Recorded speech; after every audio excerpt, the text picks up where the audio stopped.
In Luke chapter 16, verse 10, Jesus says that those who can be trusted with little can also be trusted with much.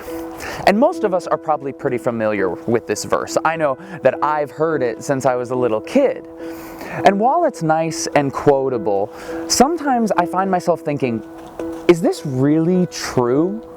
I know I'm supposed to believe the Bible and everything it says, but sometimes I need evidence. But recently, I made the mistake of looking for that evidence. And I found out about David. David was just a shepherd with a few songs to sing. But God was preparing him to kill giants and to one day be king. Moses was the Israelites' fearless leader who took them from slavery, through the desert, and to the promised land. Not bad for an adopted little brother and second in command. Joshua and his troops went marching at Jericho, around and around and around. Imagine how surprised they were when the walls tumbled down. Nehemiah was bearing a cup when his wall was set up. Elisha was digging in the ground when thunder started to pound. Gideon was threshing wheat before the Midianites' defeat. And what about Esther? Esther was just pretty, somebody's beauty prize.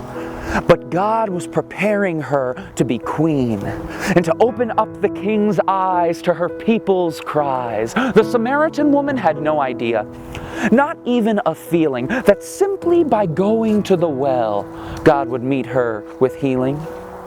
Catching fish was the only skill for a disciple named Peter. But where others saw a fool, God saw a leader. And Mary, all Mary wanted to do was lay flowers at a grave. A simple mission, not particularly brave. But while there, she discovered an empty cave and started a wave of good news that we'd all been saved. And then there's Jesus, the one who was raised from the dead and who saved us with the blood he shed. As a baby, not even fit for a bed. As a boy, building tables and chairs, a carpenter from birth. But as a man, building something much, much bigger, his kingdom on earth. You see, it isn't the lucky, or the talented, or the special, or just those in charge, but those who can be trusted with the little things who will be trusted with the large. As it says in Luke, Gospel number 3 of 4, those who can be trusted with little will be trusted with more.